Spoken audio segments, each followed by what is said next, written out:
Hello my dear friend, welcome back to my channel. जैसे कि आप जानते हैं मैं डेली वीडियो लेके आता हूं और जो पर्टिकुलरली देख रहे हैं मेरे वीडियो को डेली बेसिस पे तो उनको पता ही होगा कि हम इंग्लिश स्पीकिंग के बारे में बात करते हैं या कम्पिटिटिव एग्ज़ाम के बारे में या यूपीएससी या स्टेट पीसीएस जो भी आपका मेंस पेपर लिख रहे हैं उसके बारे में।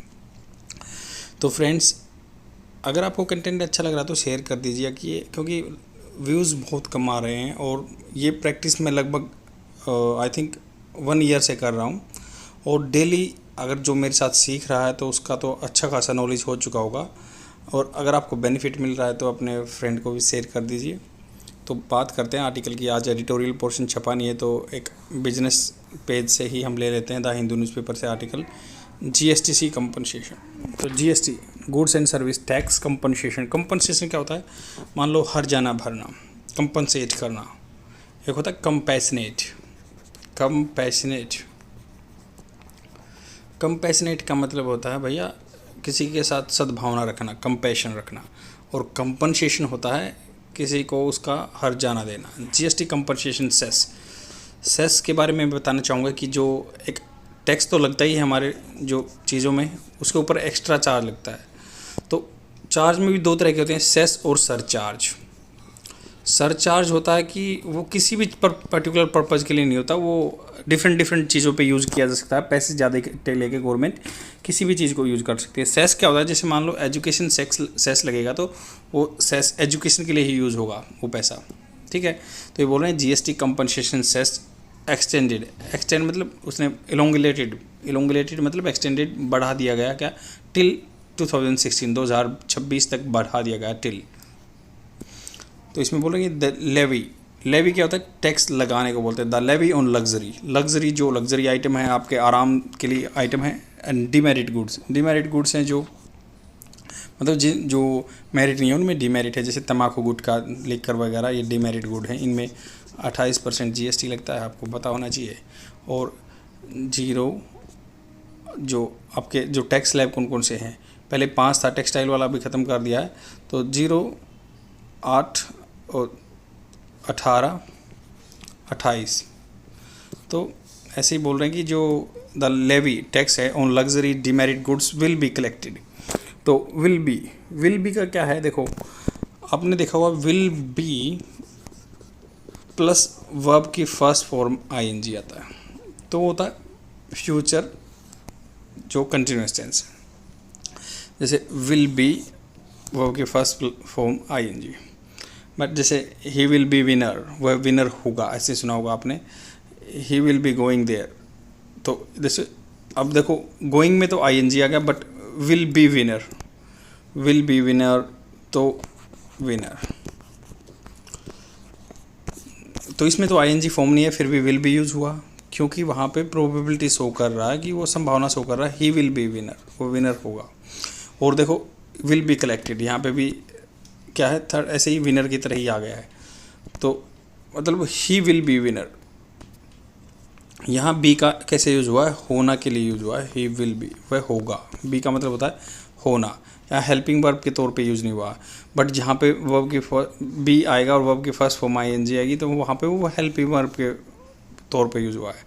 इतना आपको समझ लेना है कि the levy on the luxury demerit goods will be collect किया जाएगा and will be collected for more years, 4 साल के लिए, ज़्यादा के लिए, टिल मार्च 2026 और टू रिपे बोरिंग्स। रिपे मतलब वापस देना, बोरिंग जो उधार ली हुई है उनकी। तो राइटर इसमें बोल रहा है कि जो उधार ली गई हैं अब ये जीएसटी कंपनसेशन सेस 4 साल तक और लगेगा, एक्सटेंडेड कर दिया गवर्नमेंट ने। आर्टिकल के बारे में पढ़ते हैं। The centre has extended. Centre कौन? Centre government. The centre has extended. देखो सेंटर के आगे द आर्टिकल लगा हुआ है। आपको ये पता होना चाहिए कि जब पर्टिकुलरली किसी चीज़ के बारे में बात करते हैं, द यूनियन गवर्नमेंट, तो उसके आगे दा लग जाएगा। स्पेसिफिकली उसके बारे में बात करें, द सेंटर हैज़ एक्सटेंडेड, उसने एक्सटेंडेड, हैज़ एक्सटेंडेड जो प्रेजेंट परफेक्ट टेंस है कर चुका है क्या, the time for levy of GST compensation cess by almost 4 years, लगभग 4 साल के लिए बढ़ा दिया गया है, till March 31, 2026। As per the goods and service tax, जो गुड्स एंड सर्विस टैक्स है रूल जो है इसके, period of levy and collection of cess rules बता दिए गए 2022 के। इसमें नोटिफाइड बाय फाइनेंस मिनिस्ट्री के बाद दोबारा नोटिफाई किया गया है दर्शाया गया है, नोटिफाई करना, दर्शाना।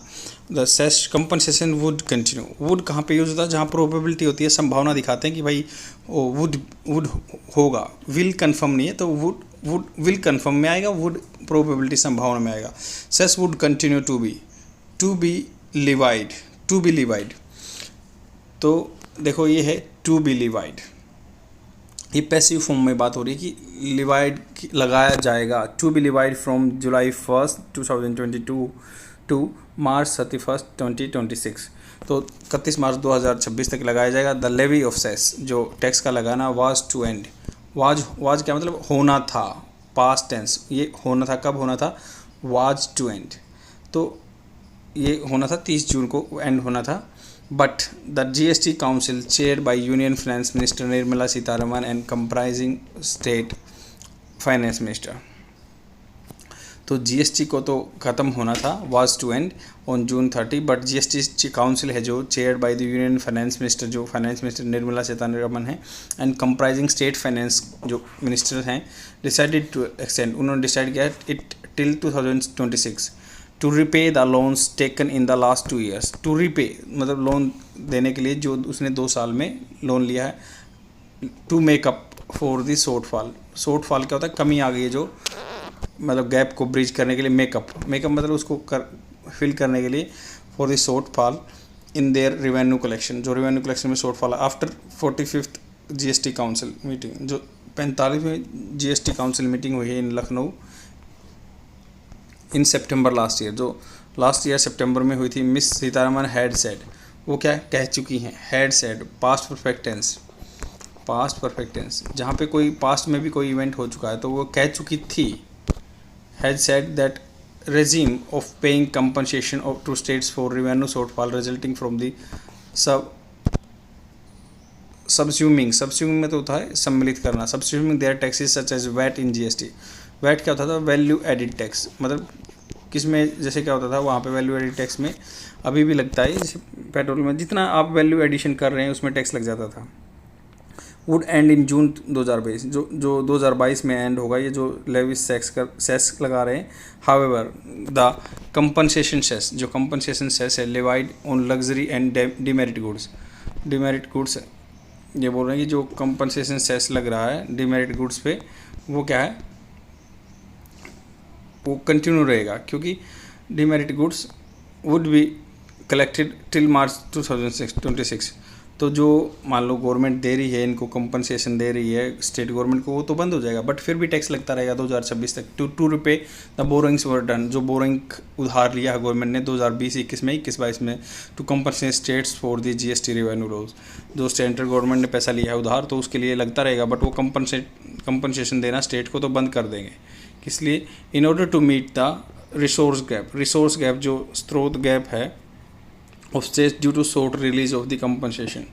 तो जो रिलीज ऑफ कंपनसेशन दिया गवर्नमेंट ने शॉर्ट टाइम में, the centre borrowed release 1.1 lakh crore, 1.1 lakh crore उन्होंने 2020-21 में लिया और 1.59 लाख करोड़ 2021-22 में लिया as a back to back loan to partly meet the shortfall in this cess collection. जो सेस कलेक्शन में मान लो गवर्नमेंट के पास सेस कम आया, सेस कम किस लिया? क्योंकि लग्जरी आइटम बिके ही नहीं, कार नहीं बिकी, कुछ नहीं बिका, तो गवर्नमेंट के पास पैसा कमाया सेंट्रल गवर्नमेंट के पास, बट कंपनसेशन स्टेट को देना ही था उनको, क्योंकि 5 साल के लिए उन्होंने लाभ बनाया था।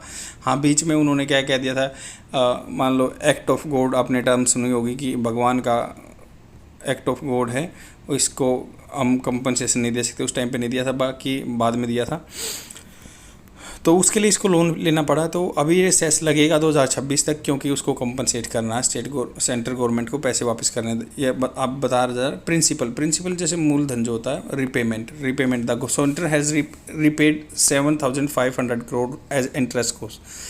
सेंट्रल गवर्नमेंट ने क्या है 7500 करोड़ रुपए इंटरेस्ट कॉस्ट दी थी है for the borrowing in 2021-22 and 40,000 crore is to be. देखो इज़ टू बी कैसे बोला गया कि इज है तो सिंपल टेंस है, इज टू बी पेड तो वो देने हैं। The 14,000 crore rupees is to be paid this financial year, इस ईयर में देने हैं from the 2022-24। The repayment of the principal amount would continue till March. Repayment है जो 2026 तक चलेगी, इंस्टॉलमेंट में वापस देंगे। goods and service tax was introduced with the effect of July 1st 2017 and states were assured of compensation for the loss of any revenue arising on account। तो बोल रहे हैं कि जीएसटी कब इंट्रोड्यूस किया था, जुलाई 1/17 को किया गया था और स्टेट्स वर एश्योर्ड, स्टेट्स को मतलब एक एश्योरेंस दिया गया था of compensation for the loss of any revenue arising on account of implementation of GST for a period of 5 year. जो 5 साल के लिए जीएसटी इम्प्लीमेंट होगा उनको लॉस हुआ जो वैलिडेटेड टैक्स कम होने से, तो उनको कंपनसेशन दिया जाएगा। ये बात हुई थी दोनों गवर्नमेंट के बीच में। 2 स्टेट्स, यद्यपि states protected revenue has been growing 14% compound growth. देखो ये बताया गया था कि भाई जो सेस इकट्ठा होता है उसका 14% हर साल बढ़ोतरी के तौर पर, मतलब जो टैक्स गवर्नमेंट दे रही थी उसके 40% हर साल बढ़ोतरी में कंपाउंड इंटरेस्ट में हम आपको देते जाएंगे कंपनसेशन। पर कोरोना की वजह से सब कुछ गड़बड़ हो गया। The cess collection did not increase the same proportion and कोविड-19 increase the gap between the protected revenue and the actual revenue receipt. तो जो सोचा गया था उससे रेवेन्यू कम आया क्योंकि कोरोना हो गया था और कम गैप आ गया था रेवेन्यू में और सोचने में। The centre had release the GST compensation payable to the states up to May 31। Centre ने रिलीज किया है GST compensation payable to states, जो स्टेट्स को देना अप टू 31 मई। The extension of the levy of compensation cess, the extension क्या बढ़ाना compensation का, although expected will continue to impose a burden on the impacted business, जो business है उन पे बर्डन डालता रहेगा। स्पेशली सेक्टर्स लाइक ऑटोमेटिव जो कार के हैं which need to be encourage, उनको इनकरेज करना है, विच नीड टू बी, जिनको इनकरेज करने की ज़रूरत है। एज इट इज़ एज, क्योंकि एज का मतलब क्योंकि it is one of the sector that has multiplier effect on GDP. जैसे मल्टीप्लायर इफेक्ट होगा, कार बिकेंगी, गाड़ी बिकेंगी, ऑटोमोबाइल्स बिकेंगे, तो वहाँ पे कंस्ट्रक्शन जो मैन्युफैक्चरिंग में काम करते हैं उनको, या फिर जो मतलब पूरा एक साइकिल बढ़ेगा, एम्प्लॉयमेंट बढ़ेगी। सेड ड्यूलाइट इंडिया पार्टनर MS मानी, तो ड्यूलाइट कंपनी है जो उसके पार्टनर है MS मानी, उन्होंने कहा। आई होप आपको समझ में आया। बहुत ही सिंपल आर्टिकल है, वोकेबलरी वर्ड्स बहुत ही ईजी आए थे, मैंने बता ही दिया। तो आज के लिए इतना ही। अगर आपको सही में बेनिफिट मिल रहा है तो प्लीज़ शेयर कर दीजिए। कि बाकी तो चल ही रहा है, डेली कंटिन्यू मैं वीडियो लेके आ रहा हूँ, क्योंकि ये प्रैक्टिस करने से ही होगा और कोई इसका इलाज नहीं है। आप अपने कन्वर्सेशन को तभी इम्प्रूव करोगे, एग्ज़ाम भी तभी निकलेगा। Okay friends, bye.